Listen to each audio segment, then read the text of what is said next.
parce que c'est ce groupement-là, le cercle autour de Moses Mendelssohn et les frères asiatiques, qui ont fait deux choses. Ils ont créé le Juden Lodge de Frankfurt, qui était aussi, alors Prince Charles Prince Charles de Hesse-Kassel, lui aussi était associé avec ce lodge-là.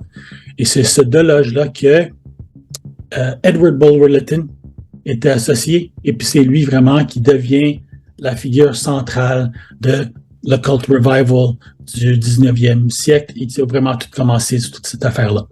Ça, c'est un autre sujet.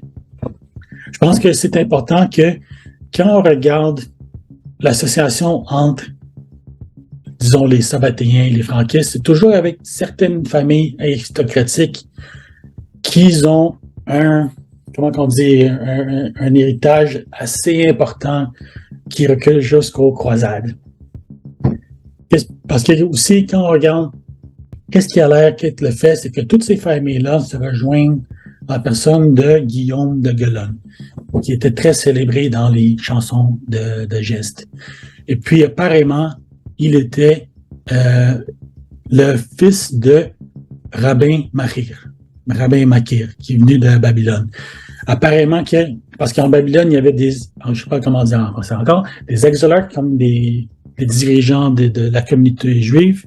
Il y a eu une dispute, et puis, un des rabbins ou un des exilats qui a quitté la Babylone puis est arrivé en France, et c'est là qu'il est devenu le père de Guillaume de Gelon. Alors, qu'est-ce qu'on voit, c'est que c'est vraiment toutes ces familles-là. Il y a deux choses. Aussi, ça fait partie du milieu où la Kabbale vraiment est ressortie. Et puis aussi, toutes ces familles-là qui ont participé aux croisades. Parce que le fils ou le petit-fils de Guillaume de Gelon, c'était, je pense qu'un autre duc d'Orange. Il commençait vraiment le lieu d'Orange, et puis c'est lui qui a soutenu la fondation de l'abbaye de Cluny. Et l'abbaye de Cluny, c'est vraiment, dans toute l'histoire, toute cette histoire-là, c'est tout le temps eux qui sont au centre.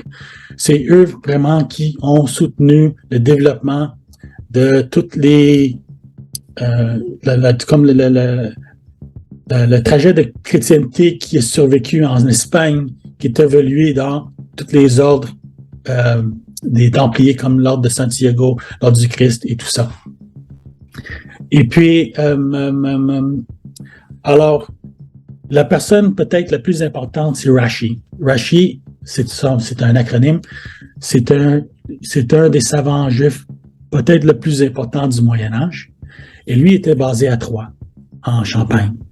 Et puis, il était aussi associé avec Hugues de Champagne, qui était un des fondateurs des Templiers. Et puis, qu'est-ce qui est intéressant, c'est que Rashi était aussi reconnu comme un des fondateurs de la philosophie du sionisme. Parce que c'est lui qui était un des premiers à proposer que les Juifs étaient intitulés à posséder la terre sainte en Israël. Alors, pour moi, je trouve que c'est intéressant que toutes les familles qui ont participé à la première croisade étaient toutes des descendants de Guillaume de Gelon. Une famille très, très, très reliée de très proche. Et qu'est-ce que ça a l'air? C'est que ça a tout le temps été, parce que, comme tu le sais, vous le savez, c'est que la base vraiment de la croyance de la Bible, de l'interprétation juive, c'est que ils attendent encore l'arrivée du Messie, mais l'arrivée du Messie va être un fils de David. Mm-hmm. Alors, le rabbin Makir, en étant un exilat de Babylone, lui, il était un descendant de David.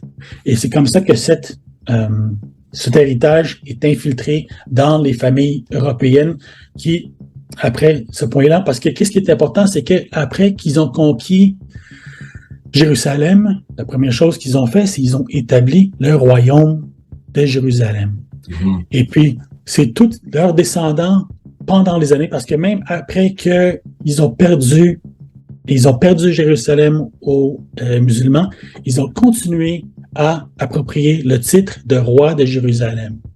Et c'est ça qu'on voit que c'est pas toutes les familles aristocratiques, c'est un certain groupe parmi eux.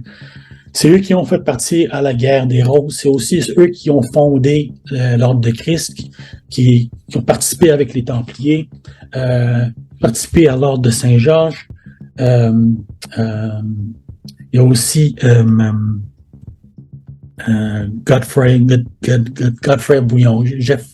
Godefroy de Bouillon. Godefroy de Bouillon, merci.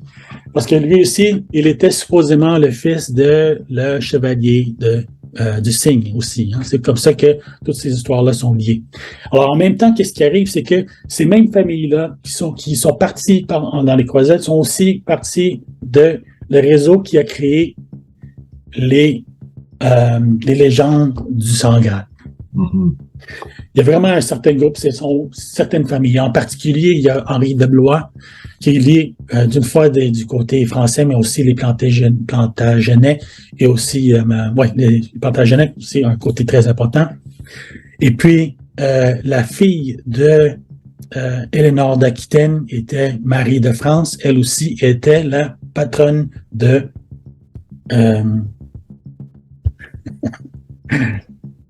c'est quoi ça? Donc, Chrétien de Troyes. Ah oui. Encore à Troyes. Oui. Hein? Et oui. Puis, exactement. Qui était un centre kabbaliste fondé plus ou moins par Rachi.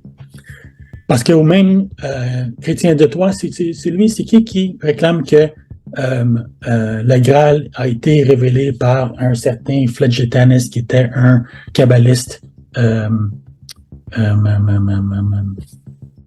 espagnol. Anyway, je ne m'en rappelle plus des détails. Alors, toutes ces familles-là. Moi, qu'est-ce que je pense qui est arrivé, c'est que